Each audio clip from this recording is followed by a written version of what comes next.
This is Walt Disney World Today. Give us 5 minutes and we'll give you the world. It's Monday, February 8th, 2010, and this is episode 679 of the joyride that we call the Walt Disney World Today podcast.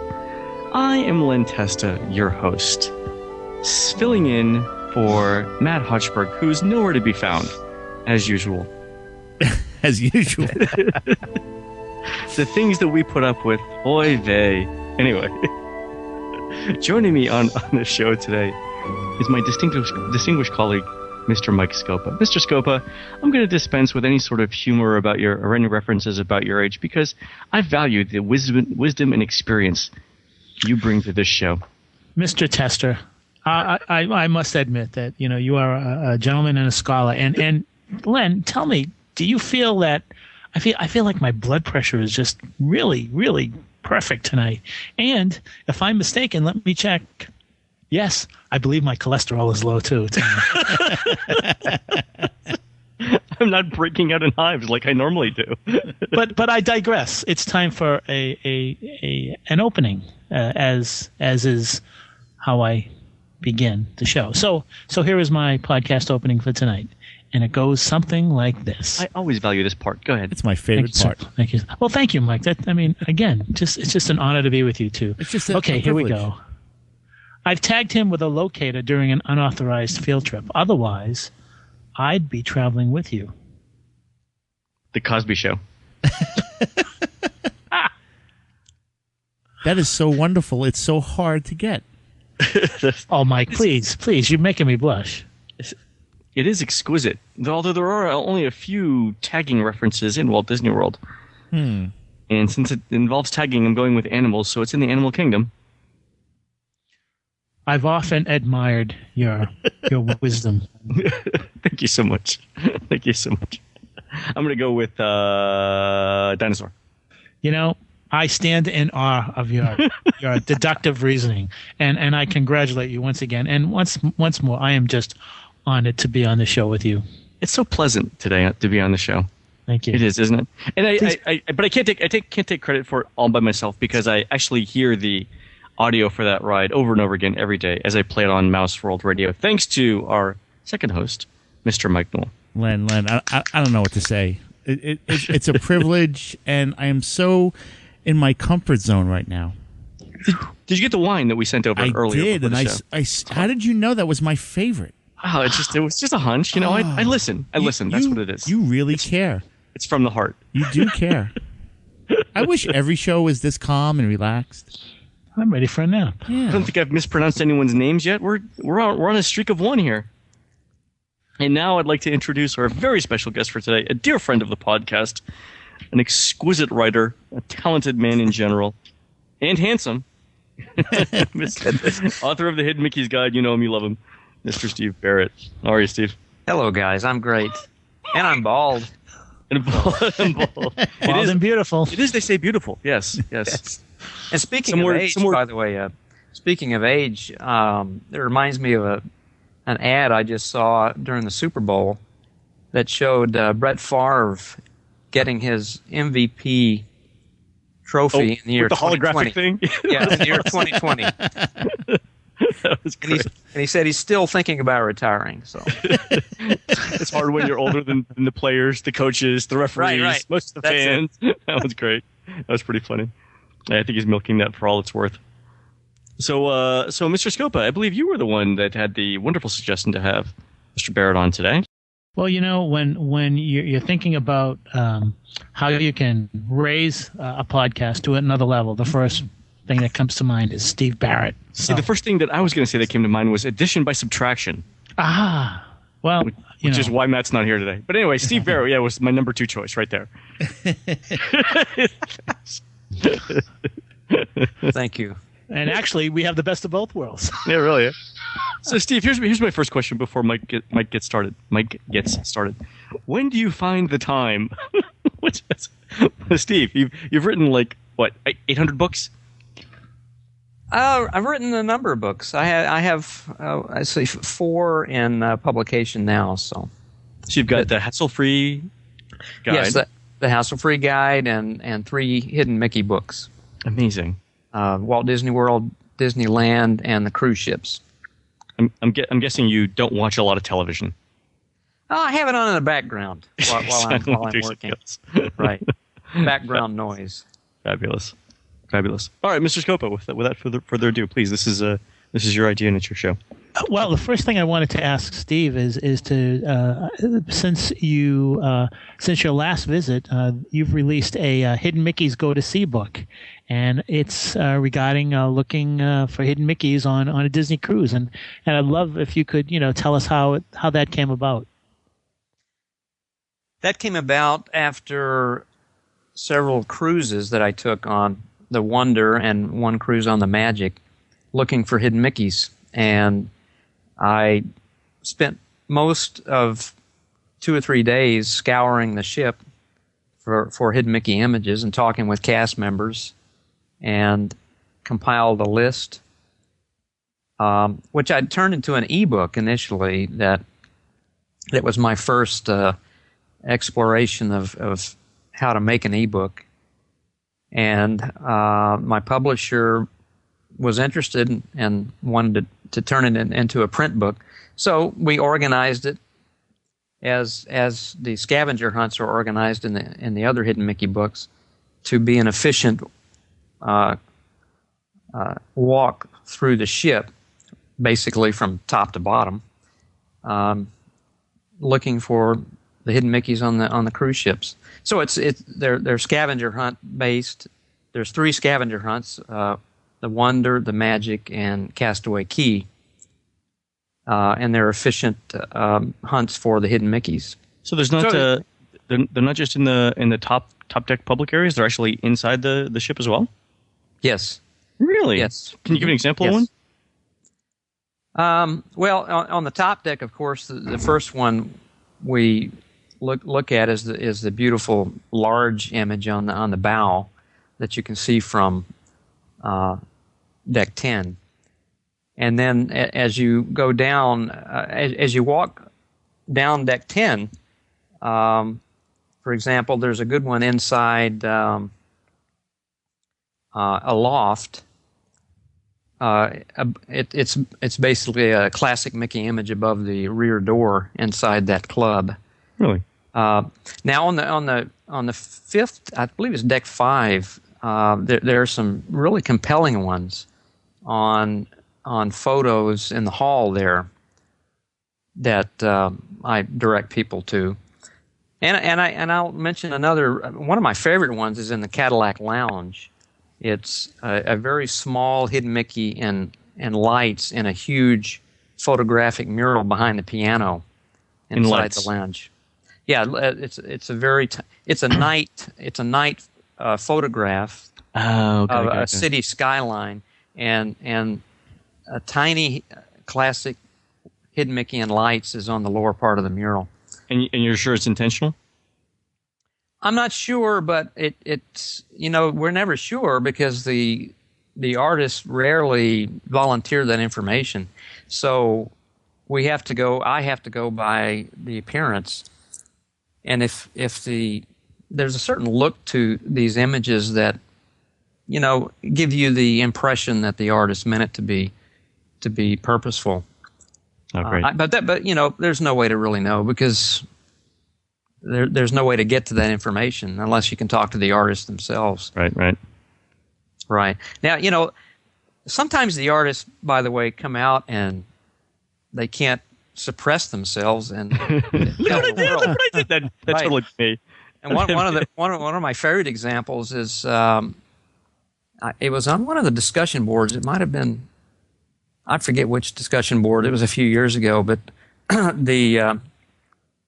an artist wrote in and said, I put a hidden Mickey on the tip board at Epcot on the rotating Earth, which is in the O of Epcot, and I made Australia look like Mickey. And nobody's found it. I just want to tell you it's there. Wow. So, that's great. So that's a rare story, though. That's like an insult to your artistic abilities. Right. It's a what? No, it's not. That'd be me. That'd be totally me. I'm like, no, really, look, it's a circle. It's really more like an oval. That's awesome. So, Steve, could you talk a little bit about your website and how folks could get in touch with you regarding any hidden Mickeys that they may find in the parks or even on the Disney cruise ships? My website is hiddenmickeysguide.com. You know, when I say that, I have to spell it because people hear different words with the guide part.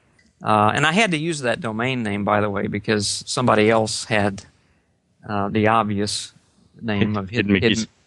hiddenmickeys.com and hiddenmickeys.org, and he would not let me have that domain name, so I had to have a different one. So it's hiddenmickeysguide, GUIDE.com. Now, on the website, on every page, including the home page, there's a way to contact me, and I read emails every day from people who write me, generally images that they see, hidden Mickey images that they want me to check out. And recently, by the way, I've added a new section to the website. I may have mentioned this earlier to you guys, but it's hidden Pixar images. So many people have written me about images from the Pixar movies that are not Mickeys, or they're not the classic Disney characters. So I've sort of been collecting them, and I decided, well, I'm just going to make a category for them. I can't believe there are hidden Pixar characters too. That's amazing. Yes, one of the popular ones is the Pizza Planet truck, which evidently is in every Pixar movie, supposedly, and so people have found it in many of the movies, including WALL-E. It's covered with dirt and dust, but evidently the Pizza Planet truck is there. See, I would say that the Pizza Planet truck is so much less subjective than three circles put together into a hidden Mickey. I mean, if you're looking at a Pizza Planet truck, you pretty much know it's a Pizza Planet truck. Absolutely. That's awesome. Yes. So I have a new category for that, and people are emailing me almost every day with images along those lines. So, and I had another category I just added called hidden surprises. Ooh, because people, for example, people would email me about the Snow White's Scary Adventures in Disneyland, California. Above the entrance, if you watch the window, every few minutes it opens and the evil queen looks out. So, you know, people would send me those kind of images, and again, I've been holding them because they're not really hidden Mickeys, but they're kind of like hidden surprises at Disney, like Madame Leota's eyes that open, you know, at the Haunted Mansion in Magic Kingdom here. That's a pretty cool hidden surprise. I love that. Yeah. So people are emailing me those kind of things, and I'm putting them on my website. Do people ever write into you with hidden Mickeys, and you look at it and go, not entirely sure that's a hidden Mickey? I would say at least 50%. Maybe by now a majority of images I get I'm not really fond of. And many, if it's close, I'll put it in. I have a questionable section on my website that allows people to vote on the image. Oh, nice. Right. Democracy. Bring it to the masses, man. Nice. Yes. And for example, one I wrestled with for years was the image on the downed airplane in the Jungle Cruise at the Magic Kingdom. There are three circles, and they're all the same size. And I typically don't like same size three circle images, but so many people wrote me about it, and I said, well, I'll just put it up for a vote, and everybody liked it. So I added it to That's awesome. That's great. The people have spoken. Yes, Steve. So, you know, I added it to the website. Oh, that's great. You know what's funny? What's funny, Steve, is that for those who are in the theme parks, who like to take a look and look for some hidden Mickeys, you know, they have the advantage of going into any of the shops, and your book is right there, and they could go through it. I did that on a recent trip, on my marathon trip. I wanted to check a few hidden Mickeys in the studios, and I went into one of the stores and I started looking through the book. I wanted to check out all the hidden Mickeys in a certain attraction or in a certain area of the park. Now, but at the same time, and this is a very intelligent way of moving into a segue in which I'm going to ask you to talk about your hidden Mickeys app for the iPhone, because if you have an iPhone, you can then have all the Hidden Mickey information at your fingertips. So I'd love for you to tell our audience about your Hidden Mickey's app. Good. It's my first venture into this technology, and I couldn't do it myself. So my publisher hired two guys in Orlando to put it together. They worked many months at it, and put GPS with it so that when you have the app on your iPhone, it tells you when you're close to a hidden Mickey, and it's got many of my favorite hidden Mickeys in the app. It's not totally inclusive yet, so we're going to be adding ones mainly because hidden Mickeys do disappear, and Really? Yes. How? Why? Good question. I'll give you an example of a good one that recently disappeared. In the Animal Kingdom, along the Maharaja Jungle Trek, just past the tiger exhibit, you turn left after you pass the tigers, and there's a deer exhibit, and there's a huge mural over to your left. And in that mural, for years, was a beautiful, one of my favorite Mickeys. He was in the leaves, and there was his face, and he had a sort of a smile. He had eyes and ears, and he had his right hand up, waving at you. Well, evidently that was painted over within the last year or so, and I went and checked it out recently, and it's still a good three-circle Mickey, but the waving part of it was painted over. So, and the cast members don't always know why that happens. So you never really know. When they refurbish an area, sometimes the hidden Mickeys will disappear. Some of the good ones. So now another story that I liked that I remember, an artist from California emailed me about a year ago, maybe 2 years ago. He worked on the mural at Conservation Station at Animal Kingdom, which is a real treasure trove for hidden Mickeys. There's around 50, on the order of 50 hidden Mickeys. In Conservation Station? Yes, in that place alone, yes. Well, after the hurricanes of 2004, there was some water damage on the lower part of the mural, so this guy, actually there were two artists that had to repaint it, and the night janitor came up to this guy, his name is Enrique, and said, I appreciate what you did. You repainted the bottom of the mural, but you forgot to put in the hidden Mickeys, So he went back and redid it, and redid the bottom of the mural and put in the original hidden Mickeys. So does he get overtime for that, I wonder? Is he like, you should have done the right way the first time type thing? It's a union thing. That's great. Oh, funny. Yeah, but that's a good example of how they can be lost. And with the app, basically we're going to be improving it over time. So it's a lot of fun. I'd like to get into the app thing because my wife and I are going to Tokyo this spring. Are you really? I've never been to Tokyo Disneyland, and there you go. I was going online to find out the best time to go. Well, evidently there is no best time to go. I mean, every day that park is mobbed. And is it really? That's what I'm reading. And what I read online was that there's a little window in the spring. I think it's in late April or middle of April. That seems to be the slowest period of the year to go to Tokyo Disneyland. It's the least bad. Right. So we'll try to hit it in the spring or early summer. And you're going to do any thoughts about doing a book for that? I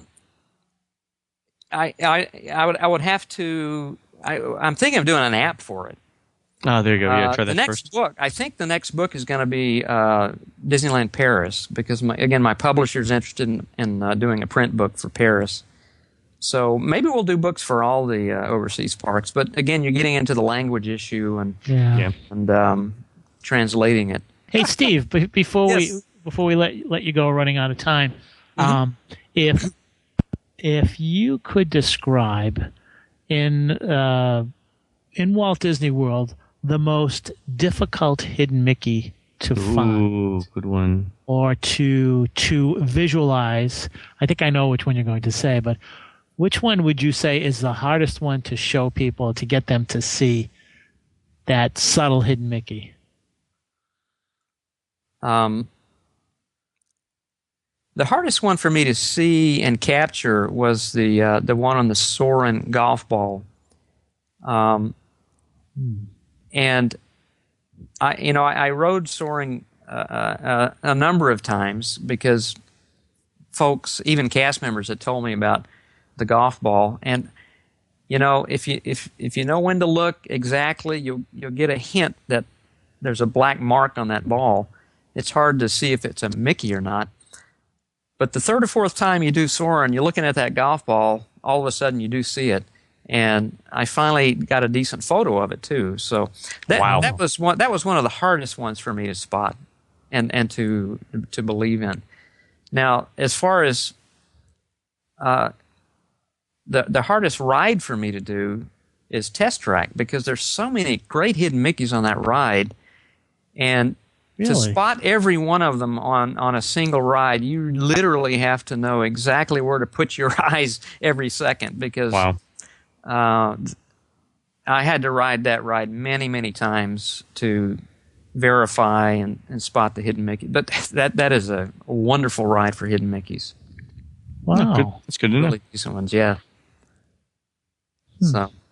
So I guess the fast rides are challenging. The hidden Mickey on Davy Jones' cap, right, or hat in Pirates of the Caribbean. Really? No, I haven't heard that one. Right. It took me a while to really get into that one, and I had people vote on it, and I finally got a good picture of it, and I think it's a good one. It's also in Disneyland as well. So that was one that was hard for me to spot. Is that one, Steve? Is that the one with the eye and the skull and the crossbones? Is the hidden Mickey? Is that what that is? No, that's a pirate sitting on a bridge. I'm talking about Davy Jones in the mist. Oh, The mist. I'm amazed that there's a hidden Mickey in there. It's awesome. Wow. It's where the V of his hat is. It's just to the left. Your left of the V. There's three round objects there that I don't know if they're gems or just defects or whatever, but it looks like a great hidden Mickey. That's great. Yeah. Wow, I never saw that one. I have one last question before before I turn this over to Len to take us out. And that is, could you describe to our audience the best hidden Mickey in a Walt Disney World restaurant? Ooh. Restaurant. I'm thinking Epcot. Yeah. Well, my second favorite one of all time is in the Garden Grill restaurant, and that one is hard to see. It took my wife a year before she saw that, because it's like looking at a hologram, and it's a Steamboat Willie type Mickey face looking to the left, and he's behind a fern on the rotating. The restaurant rotates. Wow! And you rotate by this mural of a bunch of plants, and you find there's only one tall fern standing up, and he's behind the left side of the fern, behind the fronds of the fern coming out, and he's looking to his left. It's a fabulous Mickey. And even the cast members will help you with that one. They'll get out a flashlight and show you where he is. But that's a hard one to spot. That's my second favorite one of all time. Still. Wow. Yeah. Yeah, I can remember the time you showed that to me, Stephen. It took me about 20 minutes to figure it out. Right. But, right. And that's my favorite, because I really appreciate when the artist goes to the effort of doing a wonderful Mickey image that's truly hidden. Yeah, and very subtle. Very subtle. It's just a wonderful, wonderful Mickey image. Ah, that's great. Well, that does it for us today. This has been episode 679 of Walt Disney World Today. Wow. A very mellow, calm, and yet interesting, intellectually satisfying episode of Walt Disney World Today. I'd like to thank our guest, Mr. Steve Barrett, for being on, and as always, I'd like to thank Mr. Mike Scopa and Mr. Mike Newell for Pleasure a has been mine. lovely experience. Gentlemen, we'll have to do this again sometime. Yes. Absolutely. Great time with you guys. Thanks, Steve. You bet. Thanks for having me. For Mike Scopa, Mike Newell, Steve Barrett, the missing Matt Hotchberg, I'm Len Testa. Thanks for listening. Stupid Judy, stupid energy. This has been a production of Mouse World Radio.